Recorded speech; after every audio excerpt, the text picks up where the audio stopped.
Hello guys, इस particular video में हम ये टॉपिक डिस्कस करने वाले हैं जो मैंने लिस्ट किए हैं। सबसे पहले हम डिस्कस करेंगे स्टेट्स ऑफ मैटर। मैटर की 4 स्टेट होती हैं, हम उनको देखेंगे क्या होता है और उनमें क्या डिफरेंस होता है वो देखेंगे। उसके बाद हम इंट्रोडक्शन लेंगे सॉलिड स्टेट फिजिक्स के ऊपर। उसके बाद हम टाइप्स ऑफ सॉलिड डिस्कस करेंगे। हमारे पास 2 टाइप के सॉलिड्स होते हैं, क्रिस्टलाइन और नॉन क्रिस्टलाइन। उसकी हम प्रॉपर्टीज देखेंगे और ये क्या होते हैं हम वो डिस्कस करेंगे। उसके बाद हम फर्दर क्रिस्टलाइन सॉलिड्स को डिस्कस करेंगे, उसकी टाइप्स जो होती हैं 2 टाइप के होते हैं, फर्दर उसके ऊपर डिस्कशन करेंगे कि वो क्या होते हैं। तो बिना किसी देरी के स्टार्ट करते हैं। तो सबसे पहले हम डिस्कशन करेंगे टाइप्स ऑफ स्टेट के ऊपर, जो मैटर की स्टेट्स होती हैं उसके ऊपर। तो हमें पता है कि 4 स्टेट्स हैं, जैसे अभी मैंने ऊपर कहा, ठीक है। Solid, liquid, gas, plasma. तो सॉलिड, लिक्विड, गैस में का तो हमें पता है कि क्या क्या होते हैं, इसकी प्रॉपर्टीज क्या होती हैं। एक बार थोड़ा सा ब्रीफ देख लेते हैं कि क्या होता है, उसके बाद हम प्लाज्मा डिस्कस करेंगे कि प्लाज्मा क्या होता है।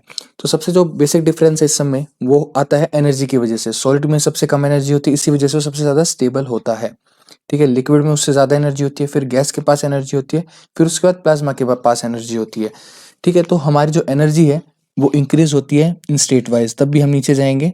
मतलब अगर हम इस तरफ जा रहे हैं तो एनर्जी इंक्रीज हो रही है, ये चीज याद रखने लायक है ना। अभी हम सॉलिड की प्रॉपर्टी देखते हैं सबसे पहले कि सॉलिड क्या होता है हमारा। सबसे पहले हम सॉलिड की प्रॉपर्टी देख रहे हैं।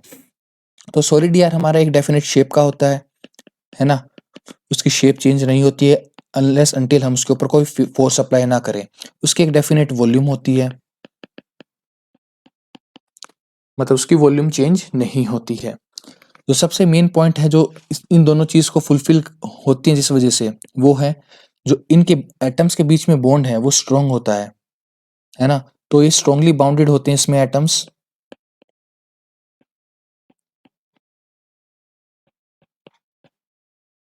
अभी लिक्विड और गैस का देखते हैं, इन्हीं तीनों के ऊपर डिस्कस करेंगे। यही 3 पॉइंट्स हैं मेन जो सॉलिड, लिक्विड, गैस में डिफरेंस क्रिएट करते हैं। हम इन्हीं पॉइंट्स के ऊपर देखेंगे। तो लिक्विड क्या होता है, उसकी डेफिनेट शेप होती है क्या? उसकी डेफिनेट शेप नहीं होती है। हम जिस भी कंटेनर में लिक्विड को डालते हैं वो उसकी शेप ले लेता है, तो वो एक डेफिनेट शेप का नहीं होता है, उसकी चेंज कर सकती है। ऐसे ही हम वॉल्यूम की बात करें, वॉल्यूम लिक्विड की सेम रहती है। अगर हम किसी उसका कंटेनर चेंज कर रहा है, उस लिक्विड की वॉल्यूम सेम रहेगी, लेकिन वो शेप चेंज करता है, वॉल्यूम चेंज नहीं करता है। अब लिक्विड के जो एटम्स होते हैं वो कम बाउंड होते हैं सॉल्ट के कंपैरिजन में, ठीक है। मतलब इतने ज्यादा स्ट्रांगली बाउंड नहीं होते हैं, वो मूव कर सकते हैं। सॉलिड का जैसे अगर हमारे पास सपोज करो ये हमारे पास एटम्स हैं, ये सॉलिड के केस के लिए मैं ड्रॉ कर रहा हूँ कि इसमें क्लोजली बाउंड होते हैं, मतलब टाइटली बाउंड होते हैं एक दूसरे से, ठीक है। ये हमारे सॉलिड के लिए हो गए। ऐसे ही अगर मैं लिक्विड की बात करूँ तो लिक्विड के थोड़े दूर दूर होंगे। सपोज करो ये हमारे पास, ये हमारा लिक्विड हो गया, इसमें जो हमारे एटम्स हैं ये मूव कर सकते हैं, ठीक है। ऐसे ही अगर मैं गैस के ड्रॉ करूँ, गैसेस के अब और भी ज्यादा लूज होंगे, ठीक है। मतलब कि काफी दूर दूर होंगे कि उनके आपस में इंटरेक्शन ऑलमोस्ट नेग्लिजिबल कह सकते हो तुम, ठीक है। तो ये हमारी गैस हो गई, ठीक है। ये हमारी गैसेस हैं। तो अब इसमें डिफरेंस समझ में आ रहा है? हाँ, अब गैस देखो वो अपनी वॉल्यूम भी चेंज कर सकती है, शेप भी चेंज कर सकते हैं। आप गैस को जिस कंटेनर में डालोगे तो उसकी वॉल्यूम भी ले लेगी और उसकी शेप भी ले लेगी। तो गैस में वॉल्यूम भी चेंज हो सकती है और शेप भी चेंज हो सकती है। लिक्विड में सिर्फ शेप चेंज होगी, वॉल्यूम चेंज नहीं होगी, और सॉलिड में कुछ भी चेंज नहीं होगा अनलेस अनटिल हम उसके ऊपर कोई फोर्स अप्लाई नहीं कर रहे हैं। तो ये तो हो गया हमारा basic difference solid, liquid and gas में। अब ये प्लाज्मा क्या है? अब हम प्लाज्मा को डिस्कस करते हैं कि प्लाज्मा क्या है। तो जो हमारा ये प्लाज्मा है, देखो अब मैंने क्या कहा था कि जो हमारा जो बेसिक डिफरेंस है इन चारों स्टेट में वो है एनर्जी की वजह से, ठीक है। अगर हम सॉलिड को एनर्जी दे रहे हैं, मतलब कि उसका हम टेम्परेचर बढ़ा रहे हैं, थर्मल एनर्जी, अगर हम कह सकते हैं कि हम उसको थर्मल एनर्जी दे रहे हैं, तो हम उसका टेम्परेचर राइज कर रहे हैं। तो अब सपोज करो हमारे पास आइस है, वो एक सॉलिड है। अब उसका हमने टेम्परेचर इंक्रीज किया तो वो वाटर में कन्वर्ट हो जाएगा, यानी कि वो लिक्विड में कन्वर्ट हो जाएगा। तो वाटर हमारा है वो लिक्विड का एग्जाम्पल है, ठीक है। ऐसे ही अगर हम वाटर को बॉईल करें तो वो वेपर्स में कन्वर्ट हो जाएगा, वो हमारी गैस फॉर्म हो गई, करेक्ट। अब उसके बाद अगर हम फर्दर हीट करें उसको, एटम्स को, जो गैस एटम्स है हमारे, अब यहाँ पर वाटर कंसिडर मत करो तुम, तो एक जनरल गैस लो। अब हमारे पास एक गैस है, ठीक है। ये तो हमारे कन्वर्जन ऑफ स्टेट्स था, ठीक है। हम आपस में कन्वर्ट कर सकते हैं गैस, लिक्विड और सॉलिड्स में अलग अलग प्रोसेस के थ्रू। अब देखते हैं प्लाज्मा क्या होता है। अब हमारा एक गैस का एटम है, सपोज करो ये एटम है और हम इसको हीट कर रहे हैं, ठीक है। हमने इसको हीट दी, ये हमारी हीट है, ठीक है। इसको हम हीट कर रहे हैं, काफी ज्यादा हाई टेम्परेचर है, मतलब कि जो हमारा टेम्परेचर है वो अराउंड 2000 से ऊपर ही है केल्विन में, ठीक है, टेम्परेचर ग्रेटर देन 2000 केल्विन, मतलब बहुत ज़्यादा हाई टेम्परेचर है, समझ रहे हो, मतलब बहुत ज़्यादा हाई टेम्परेचर है। तो इस केस में क्या होगा, मतलब ग्रेटर देन नहीं, ये रेंज को कि मतलब इसके अराउंड है, ठीक है, इसके अराउंड है। 2000 से ज़्यादा भी हो सकता है, थोड़ा सा कम भी हो सकता है, ठीक है, मतलब एग्जैक्टली रेंज के ऊपर बात नहीं कर रहे हैं, लेकिन टेम्परेचर हाई वो डिपेंड करता है गैस के एटम से, किस टाइप का वो एटम है, ठीक है। तो अब क्या होगा, जो गैस का एटम है यार, देखो उसमें एक न्यूक्लियस होता है हमारे पास, और साथ में उस साइड में एक इलेक्ट्रॉन मूव कर रहा होता है, करेक्ट। ये हमारा मान लो इलेक्ट्रॉन इसके अराउंड ऑर्बिट कर रहा है। ये वाला कलर शायद से दिख नहीं रहा, मैं दूसरे कलर ले लेता हूँ, इसको इरेज कर देते हैं। तो सपोज करो हमारे पास यहाँ पर एक बीच में न्यूक्लियस है, ये हमारा न्यूक्लियस है, ठीक है। अब इसके अबाउट एक इलेक्ट्रॉन है, वो ऑर्बिट कर रहा है, ये हमारा इलेक्ट्रॉन हो गया ब्लू कलर में, अब ऑर्बिट कर रहा है। अब हमने इसको हीट दी, ये हीट आई हमारी, ठीक है। तो अब ये हीट क्या करेगी, जो इस इलेक्ट्रॉन को है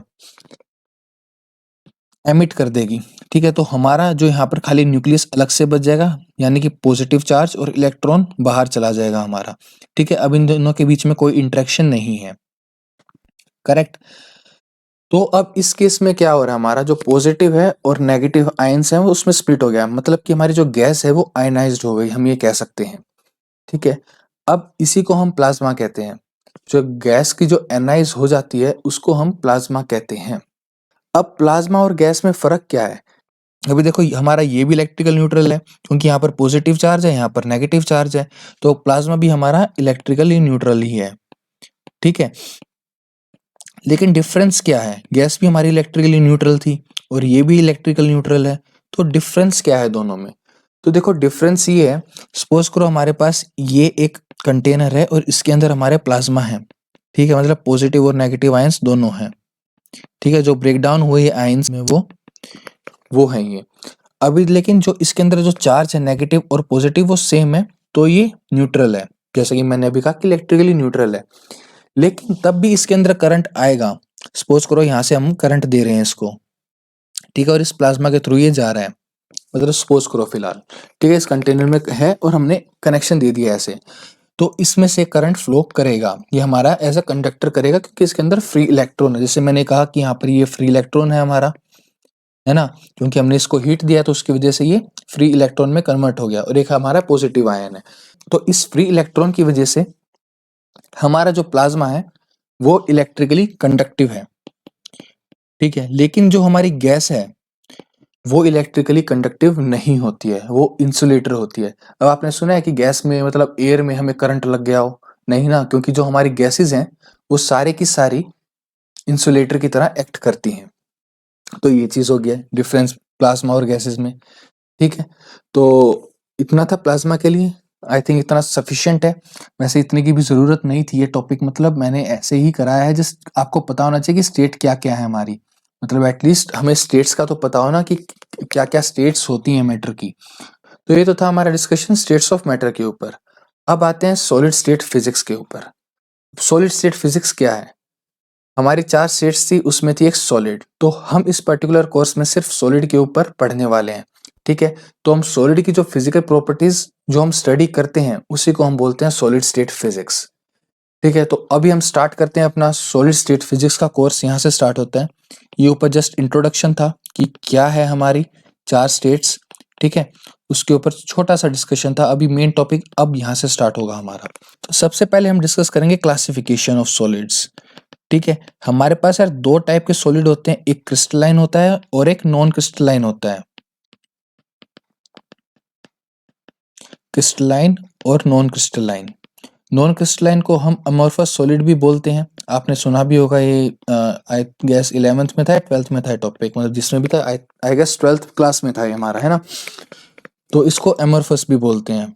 तो अभी हम सबसे पहले देखेंगे कि ये सॉलिड होते क्या हैं, फिर इनकी प्रॉपर्टीज डिस्कस करेंगे, फिर उसके बाद हम इस पर्टिकुलर कोर्स में क्रिस्टलाइन सॉलिड्स के ऊपर डिस्कशन करेंगे, ठीक है। क्योंकि तुम ये कह सकते हो कि ये एज अ आइडियल कह सकते हो तुम इन्हें, या जो हमारे मोस्टली जो सॉलिड्स होते हैं वो इसी फॉर्म में पाए जाते हैं, क्योंकि मोर स्टेबल स्टेट होती है, क्योंकि इसकी जो एनर्जी होती है वो कम होती है नॉन क्रिस्टलाइन के कंपैरिजन में। तो हम इसी के बारे में सब कुछ डिस्कस करेंगे इस कोर्स में, ठीक है। तो अभी हम सबसे पहले देखते हैं क्रिस्टलाइन सॉलिड्स होते क्या हैं। तो क्रिस्टलाइन सॉलिड्स क्या होते हैं यार? ये एक ऑर्डर्ड अरेंजमेंट होता है एटम्स, आयंस और मॉलिक्यूल्स का। ऑर्डर्ड अरेंजमेंट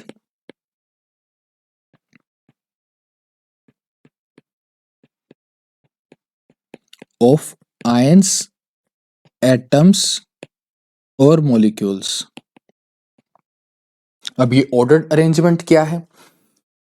तो देखो यार, देखो मेरे को यहाँ पे एक पीरियोडिक वर्ड और ऐड करना चाहिए, मतलब कि पीरियोडिक होता है, ठीक है। ऑर्डर्ड पीरियोडिक अरेंजमेंट, इसका मतलब क्या है? ऑर्डर्ड मतलब एक मतलब सिस्टमैटिक वे से हो, पीरियोडिक मतलब रिपीटिव हो, ठीक है। और अरेंजमेंट का तो मतलब तुम समझते ही हो क्या होता है। तो ये तो हुआ इसका मतलब, लेकिन अब इसको हम कैसे विजुलाइज करें वो देखते हैं। सपोज करो यार, ये हमारे पास पोजीशन है एटम की, ठीक है, कि मतलब एटम ऐसे एग्जिस्ट कर रहा है। तो अगर हमारे पास एक सॉलिड है जिसके अंदर एटम इस टाइप से अरेंज है, तो इसको हम बोलेंगे ऑर्डर्ड पीरियोडिक अरेंजमेंट, ठीक है। मतलब कि यही जो अरेंजमेंट है हमारा, ये मैंने खाली एक छोटा करा है कि 3/3, लेकिन ये 3/3 मत इसको कंसिडर करो, इसको करो इनफाइनाइट बाय इनफाइनाइट, ठीक है। कि मतलब रोज और कॉलम इनफाइनाइट है और एटम इसी टाइप से अरेंज है हर पूरे स्पेस में, समझ रहे हो चीज को। तो ये हमारा ऑर्डर्ड है कि इसमें ये मतलब एक सिस्टमेटिक वे से है, पीरियोडिक है मतलब रिपीट हो रहा है, ठीक है। तो ये हुआ हमारा एक क्रिस्टल। तो इसको हम कह सकते हैं कि हमारा एक क्रिस्टल है, जो हमारा सॉलिड है ये, वो एक क्रिस्टल है, ठीक है। अब नॉन ऑर्डर्ड क्या होगा? मतलब कि एटम्स जो हैं वो रैंडमली कहीं भी हैं हमारे, ठीक है। तो हम उसको कह सकते हैं कि नॉन क्रिस्टलाइन है, ठीक है। मतलब उसके अंदर एक कोई भी अरेंजमेंट नहीं है, मतलब ना वो ऑर्डर्ड है ना वो पीरियोडिक है, मतलब कुछ भी है, कहीं से कुछ भी एटम कहीं भी प्लेस हो रहा है, तो वो हमारा थोड़ा मिसमैनेज टाइप है। तो इसको हम कहेंगे नॉन क्रिस्टलाइन।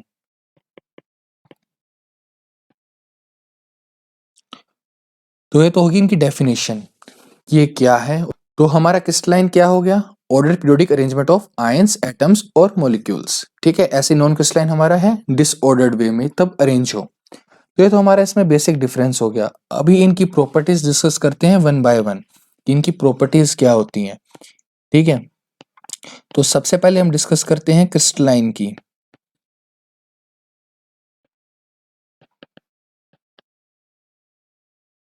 तो क्रिस्टलाइन की प्रॉपर्टीज यार क्या होती हैं वो देखते हैं। तो सबसे पहला तो यार यही हो गया कि जो हमारे एटम्स, आयन और मॉलिक्यूल्स हैं वो एक डेफिनेट ऑर्डर में रहते हैं, ठीक है, मतलब एक सिस्टमेटिक वे से हैं।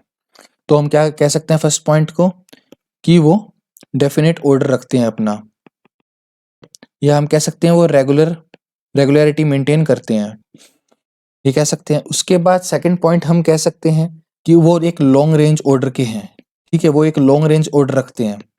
मतलब क्या, समझाता हूं अभी। अब लॉन्ग रेंज ऑर्डर का मतलब ये है, मैंने क्या कहा था यहाँ पर कि एक इनफाइनाइट बाय इनफाइनाइट है, ठीक है। अगर हम देख रहे हैं तो दूर तक वो सिमेट्रिक है, ठीक है, मतलब उसकी कहीं भी रेंज खत्म नहीं हो रही है, एक वो सिमेट्री मेंटेन रख रहा है इनफाइनाइट पॉइंट तक। तो ये है हमारा लॉन्ग रेंज ऑर्डर, ठीक है। अभी उसके बाद क्या है, तीसरा पॉइंट डिस्कस करते हैं हम, तीसरी प्रॉपर्टीज की, कि इसके पास शार्प मेल्टिंग पॉइंट है। अब इसका मतलब क्या है? देखो अभी मैंने क्या कहा था कि जो इसमें एटम्स हैं वो रेगुलर हैं, ठीक है। रेगुलर इन द सेंस मतलब वो एक पर्टिकुलर पोजीशन पे रखे होते हैं, तो जो उनके बीच में डिस्टेंस है वो यूनिफॉर्म है हर एटम में। अगर एक में ए है तो दूसरे में भी ए होगा, ठीक है। अगर सपोज करो ये वाला डिस्टेंस अगर हमारा ए है तो ये भी ए होगा, मतलब जो इनकी बॉन्ड लेंथ है एटम्स के बीच में वो सेम होगी। और इसके और साथ ही हम ये भी कह सकते हैं, अगर ये सेम एटम है हमारे, तो इसके बीच में जो बॉन्ड फॉर्म हो रहा होगा वो सेम स्ट्रेंथ का होगा। तो तब हम टेम्परेचर जैसे जैसे हम राइज करेंगे तो वो एक ही टाइम पे सारे बॉन्ड एक साथ ब्रेक होंगे, ठीक है। अगर हमारे एटम्स थोड़े डिसऑर्डर होते, मतलब उनके बीच में डिस्टेंस अलग अलग होता, तो बॉन्ड की स्ट्रेंथ भी अलग अलग होती, ठीक है। और उसका उस केस में शार्प मेल्टिंग पॉइंट नहीं होता। तो हम कह सकते हैं नॉन क्रिस्टलाइन का शार्प मेल्टिंग पॉइंट नहीं होता है और क्रिस्टलाइन का शार्प मेल्टिंग पॉइंट होता है, ठीक है। समझ में आ गया कि शार्प मेल्टिंग पॉइंट क्यों होता है? रेगुलर अरेंजमेंट की वजह से होता है। अभी करते हैं फोर्थ प्रॉपर्टी डिस्कस। तो हमारी फोर्थ प्रॉपर्टी क्या है कि जो हमारे क्रिस्टलाइन सॉलिड्स हैं वो एनआइसोट्रोपिक होते हैं। अब इसका मतलब क्या है? इसका मतलब कि जो हमारी फिजिकल प्रॉपर्टीज होती हैं जैसे कि refractive index, conductivity, thermal properties, वो हर डायरेक्शन में अलग अलग होती हैं। ठीक है, अब वो अलग अलग होती हैं हर डायरेक्शन में, मतलब कि हम जिस एंगल से उसको देख रहे हैं, एक पर्टिकुलर एटम को देख रहे हैं, तो उस एटम के रिस्पेक्ट में अलग अलग डायरेक्शन में ये प्रॉपर्टीज अलग अलग होती हैं और इसी की वजह से इसको हम एनआइसोट्रोपिक कहते हैं। नेक्स्ट पॉइंट, जो हमारे क्रिस्टलाइन सॉलिड होती हैं उनकी मिनिमम एनर्जी होती है। अभी मिनिमम एनर्जी से क्या मतलब है कि जो हमारा क्रिस्टल है वो ज्यादा स्टेबल है हमारा नॉन क्रिस्टल से। ठीक है, कि जो हमारे क्रिस्टल सॉलिड्स हैं वो नॉन क्रिस्टलाइन सॉलिड से ज्यादा स्टेबल हैं। अब ऐसा क्यों है? अब ऐसा ये इसलिए है, तब हम क्रिस्टलाइन सॉलिड्स को फॉर्म करते हैं, मतलब तो उसको प्रोसेस से वो जा रहा होता है, तो जो उसमें से जो एनर्जी निकलती है वो ज्यादा निकलती है, तो अब सॉलिड के पास कम एनर्जी है। अब कम एनर्जी है मतलब कि वो ज्यादा स्टेबल है। और क्रिस्टलाइन सॉलिड फॉर्मेशन के टाइम पे ज्यादा एनर्जी रिलीज करते हैं, इसी वजह से जो हमारे मोस्ट ऑफ द सॉलिड्स हैं वो क्रिस्टलाइन फॉर्म में एग्जिस्ट करते हैं। ठीक है, इतना समझ में आया? तो ये तो थी हमारी प्रॉपर्टीज क्रिस्टलाइन सॉलिड्स के बारे में। अभी कुछ एग्जांपल्स देख लेते हैं। इसके एग्जांपल्स क्या है हमारे पास, है ना? एग्जांपल देखने बहुत जरूरी हैं। तो जो हमारा आयरन है, आयरन के जो एटम्स हैं वो क्रिस्टल लाइन में, क्योंकि वो ऑर्डर्ड अरेंजमेंट में अरेंज होते हैं। जो हमारा आयरन सॉलिड होता है पूरा, उसके जितने भी एटम्स हैं वो एक सिस्टमेटिक वे से अरेंज होंगे, तो इस वजह से हम उसको क्रिस्टलाइन सॉलिड में काउंट करते हैं। ऐसे ही हमारा सिल्वर है, डायमंड है, मतलब जितने भी हमारे नॉन सॉलिड हैं, ठीक है, जो भी हम देखते हैं वो क्रिस्टल फॉर्म में होते हैं। ठीक है, अभी हम नॉन क्रिस्टलाइन के भी देखेंगे एग्जांपल्स क्या हैं, ताकि आप डिफरेंशिएट कर पाओ दोनों चीज़ों में, समझ पाओ कि क्या क्या है। इसके और एग्जांपल हैं सॉल्ट, मतलब कि जो हमारा NaCl है, फिर शुगर है, एक्सेट्रा। ठीक है, और भी काफ़ी सारे एग्जांपल्स हैं। तो ये कुछ एग्जांपल्स दिए क्रिस्टलाइन सॉलिड्स के, इससे आइडिया लग कुछ आइडिया लग गया होगा कि किस टाइप के होते हैं। बाकी अभी हम इनके स्ट्रक्चर्स के बारे में देखेंगे, पूरी एनालिसिस करेंगे कि कैसे क्या फॉर्म होता है, मतलब एक एटम, मतलब एक जो सॉलिड है वो कैसे बनता है पूरा। ठीक है, कैसे एटम्स अरेंज होते हैं, डिफरेंट डिफरेंट लैटिस देखेंगे हम। लैटिस भी पता चलेगा अभी क्या होता है, अगर आपको नहीं पता है कि लैटिस क्या होता है। ठीक है, हर चीज़ के डिस्कशन आएगा। अभी नेक्स्ट पॉइंट हम डिस्कस करेंगे, अब मतलब नेक्स्ट हम प्रॉपर्टी डिस्कस करेंगे नॉन क्रिस्टलाइन की। अभी नॉन क्रिस्टलाइन की यार सारी प्रॉपर्टीज मोस्टली अपोजिट ही होंगी इसकी, जो क्रिस्टलाइन की हमने डिस्कस की है, नॉन क्रिस्टलाइन सॉलिड्स। ठीक है, तो अभी सबसे पहले वही प्रॉपर्टी देखते हैं ऊपर से हमने क्या क्या किया है कि इसका डेफिनेट ऑर्डर रेगुलर है, तो नॉन क्रिस्टलाइन में ये नहीं होगा। ठीक है, सेकंड पॉइंट क्या है हमारा, हैव लॉन्ग रेंज ऑर्डर, तो इसमें शॉर्ट रेंज होगा, क्योंकि इसमें रेगुलर अरेंजमेंट नहीं है, तो ये शॉर्ट रेंज ऑर्डर का होगा नॉन क्रिस्टलाइन में। नेक्स्ट है शार्प मेल्टिंग पॉइंट, तो नॉन क्रिस्टलाइन में शार्प मेल्टिंग पॉइंट नहीं हुए, मैंने पहले भी बताया, क्योंकि जो दो एटम्स के बीच में जो लेंथ है और उसकी बॉन्ड स्ट्रेंथ है वो अलग अलग होगी, उसकी वजह से जो बॉन्ड्स जो हमारे ब्रेक होंगे वो अलग अलग टेम्परेचर पे होंगे, कोई बॉन्ड जल्दी ब्रेक होगा, कोई बाद में ब्रेक होगा, तो वो शार्प मेल्टिंग पॉइंट नहीं है। ठीक है, धीरे धीरे होगा, एक ब्रॉड स्पेक्ट्रम में होगा, तुम ये कह सकते हो। ठीक है, अगर हम उसको इंक्रीज करेंगे तो वो धीरे धीरे होगा, लेकिन क्रिस्टलाइन के केस में क्या होता है, सारे जो बॉन्ड लेंथ थी और स्ट्रेंथ थी वो सेम थी। ठीक है, तो उस केस में एक पर्टिकुलर टेम्परेचर पे सारे बॉन्ड्स ब्रेक हो जाएंगे, या हम कह सकते हैं मैक्सिमम बॉन्ड्स ब्रेक हो जाएंगे। अगर सारे भी नहीं होंगे तो मैक्सिमम बॉन्ड्स जो हैं वो ब्रेक हो जाएंगे, तो हम उसका कह सकते हैं शार्प मेल्टिंग पॉइंट है। और नॉन क्रिस्टलाइन की हमारा शार्प मेल्टिंग पॉइंट नहीं है। नेक्स्ट प्रॉपर्टी थी हमारी एनआइसोट्रोपिक क्रिस्टलाइन के लिए, मतलब हमारा नॉन क्रिस्टलाइन जो है वो आइसोट्रोपिक होगा।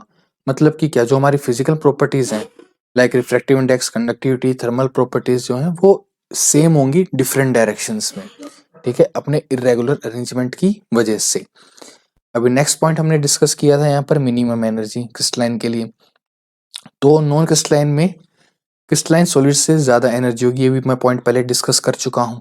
ठीक है, तो सारे पॉइंट से पहले डिस्कस हो चुके हैं। मिनिमम एनर्जी का पॉइंट रिपीट कर देता हूँ मैं फिर भी अभी दोबारा से, कि जो फॉर्मेशन के टाइम पे है एनर्जी जो रिलीज होती है वो क्रिस्टलाइन में ज्यादा निकलती है, इस वजह से उसके पास लेस एनर्जी और वो ज्यादा स्टेबल है।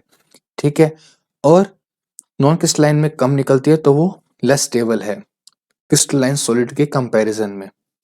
ठीक है, तो ये तो था हमारा प्रॉपर्टीज नॉन क्रिस्टलाइन सॉलिड्स की, ठीक है। तो तुम ये अपने आप से लिख लोगे पॉइंट्स, है ना। अभी एग्जांपल डिस्कस कर लेते हैं, इसके एग्जांपल्स क्या हैं। इनके एग्जांपल देखने यार बहुत जरूरी है, बिना एग्जांपल के कुछ नहीं है, ठीक है। थोड़ा सा आइडिया लग जाता है कि यार क्या क्या है। तो इसका एग्जांपल है नॉन क्रिस्टलाइन सॉलिड का, ग्लास है हमारा, जेल है हमारा, पॉलीमर्स है हमारे। तो ये है हमारे एग्जांपल नॉन क्रिस्टलाइन सॉलिड्स के। अब ये क्यों है, क्योंकि जो इनका एटम्स जो अरेंजमेंट है वो इरेगुलर होता है, रेगुलर नहीं होता है, इस वजह से ये नॉन क्रिस्टलाइन सॉलिड्स के अंडर आते हैं, ठीक है। तो अभी आपको आइडिया लग गया होगा कि ये डिफरेंट काइंड ऑफ सॉलिड्स क्या होते हैं, मतलब क्रिस्टलाइन सॉलिड्स क्या है, नॉन क्रिस्टलाइन सॉलिड्स क्या है, और इनके एग्जांपल भी समझ में आ गए होंगे। तो अभी हमने ऊपर डिस्कस किया क्रिस्टलाइन और नॉन क्रिस्टलाइन के बारे में। अभी हम देखेंगे टाइप्स ऑफ क्रिस्टलाइन सॉलिड। हमारे पास दो टाइप के होते हैं, सिंगल या फिर हम कह सकते हैं मोनोक्रिस्टलाइन सॉलिड्स, और दूसरे होते हैं पॉलीक्रिस्टलाइन सॉलिड्स। यार हम यहाँ पर खाली क्रिस्टलाइन सॉलिड्स की ही बात करेंगे इस कोर्स में, और इसलिए हम टाइप्स इनके देख रहे हैं, है ना।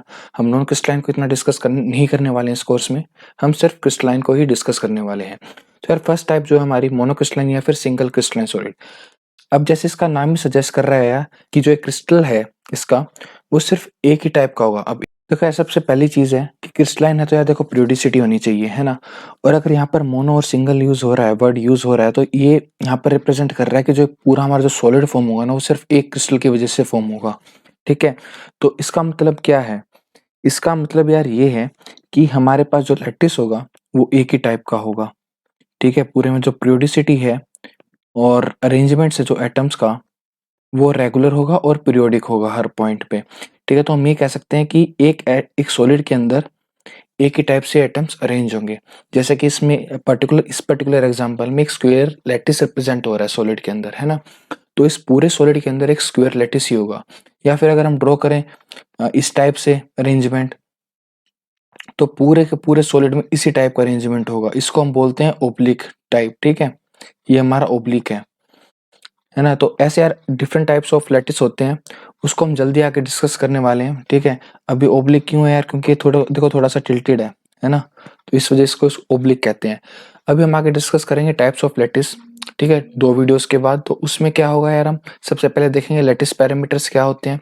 लैटिस पैरामीटर यार हमारे दो होते हैं, एक एंगल होता है और एक इनकी लेंथ होती है, जो बीच में एटम्स के बीच में जो लेंथ होती है, ये हम आगे देखेंगे डिटेल में, ठीक है। अभी के लिए यार सिर्फ इतना समझो कि अलग अलग टाइप के लैटिस एग्जिस्ट करते हैं। जैसे कि मैं कहूँ ये वाला हमारा स्क्वायर लैटिस है, इसका नेम जो है ये हमारा ओब्लिक लैटिस है। तो जो हमारा सॉलिड है वो अगर एक ही टाइप के क्रिस्टल से फॉर्म हो रहा है तो हम उसको बोलेंगे मोनोक्रिस्टलाइन या फिर सिंगल क्रिस्टलाइन सॉलिड्स, ठीक है। ये हो सकता है हेक्सागन भी हो, ठीक है, वो भी हम देखेंगे आगे डिटेल में हेक्सागन कैसा दिखता है। तो ये था हमारा मोनोक्रिस्टलाइन। तो मैंने क्या क्या कहा इसके बारे में कि जो प्रियोडिसिटी है वो मेंटेन रहेगी हमारी पूरे सॉलिड के अंदर, ठीक है, रेगुलर रहेगा हमारा पूरा का पूरा क्रिस्टल, ठीक है। तो यार ये दो प्रॉपर्टीज से मेंटेन रहेंगे कि हम कहीं भी कोई भी रैंडम पॉइंट उठा चूज कर लें पूरे सॉलिड में, वो रेगुलर होगा और पीरियोडिक होगा, ठीक है। इतना समझ में आया।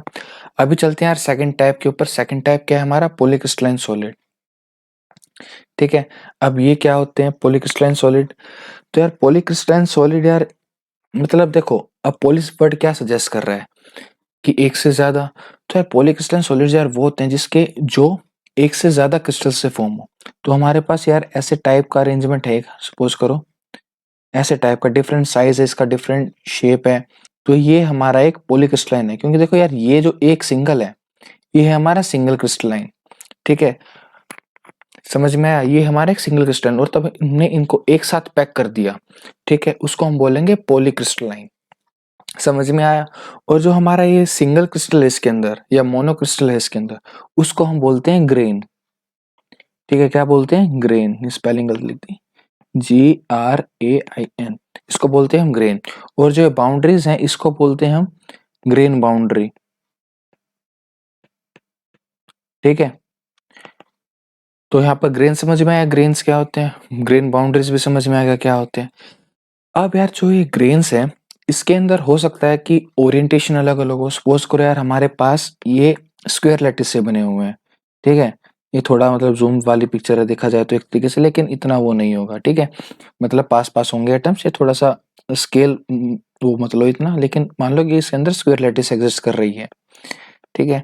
अब पूरा ये इस ग्रेन में ऐसे ही है स्क्वायर लैटिस हमारी, ठीक है। हो सकता है जो साइड वाला है हमारा ग्रेन, उसके अंदर स्क्वायर लैटिस तो हो लेकिन उसकी ओरिएंटेशन टेढ़ी हो। समझ में आ रहा है? अब दोनों के अंदर देखो है तो सही, स्क्वायर लैटिस है इसके अंदर भी, है ना। ये देखो ये स्क्वायर लैटिस है कि नहीं है इसके अंदर, स्क्वायर लैटिस है बिल्कुल। मैं कलर चेंज कर लेता हूँ, थोड़ा सा ब्राइट कलर ले लेते हैं, पिंक ले लिया, ठीक है। तो इसके अंदर देखो यार स्क्वायर लैटिस तो इसके अंदर भी है ना। समझ में आया ना। तो मतलब ओरिएंटेशन की वजह से डिफरेंस हो सकता है। तीसरा क्या हो सकता है इसके अंदर ओब्लिक टाइप का वो है यार क्रिस्टल। चीज समझ में आ रही है कि हमारा या तो लैटिस, अब ओवरऑल इसमें क्या हो रहा है, जो हमारी पीरियोडिसिटी है वो डिस्टर्ब हो रही है, हमारी रेगुलरिटी जो है वो डिस्टर्ब हो रही है, ठीक है। इन दो केस की अगर हम बात करें, इन दो में यार लैटिस सेम है लेकिन ओरिएंटेशन का डिफरेंस है, ठीक है, ओरिएंटेशन डिफरेंस। और अगर हम इसकी बात करें तो इसमें यार पैकिंग का ही डिफरेंस है, ठीक है। पैकिंग मतलब पैकिंग यार किस टाइप से अरेंज अरेंज है इसके अंदर, मतलब हमारे एटम्स जो हैं, जैसे मैंने स्क्वायर का बोला, यहाँ पर हमारा स्क्वायर है दोनों में और इसमें हमारा ओब्लिक है, या हो सकता है हेक्सागन हो। चीज समझ में आ रही है। तो अलग अलग टाइप के क्रिस्टल तब भी पैक टुगेदर हो रहे हैं, उसको हम बोलते हैं पॉलीक्रिस्टलाइन सॉलिड्स। तो उम्मीद है यार आपको सब कुछ समझ में आ गया होगा कि क्रिस्टलाइन सॉलिड्स क्या होते हैं, नॉन क्रिस्टलाइन सॉलिड्स क्या होते हैं, मोनोक्रिस्टलाइन सॉलिड्स क्या होते हैं और पॉलीक्रिस्टलाइन सॉलिड्स क्या होते हैं। तो यार इस वीडियो के लिए सिर्फ इतना ही है। नेक्स्ट वीडियो देखो, आगे पूरा सिलेबस कवर किया हुआ है, ठीक है। लेक्चर्स धीरे धीरे अपलोड होंगे। तो इस वीडियो को यहीं पे खत्म करते हैं यार। वीडियो को लाइक जरूर कर देना, चैनल को सब्सक्राइब कर देना, and I will see you guys in the next one.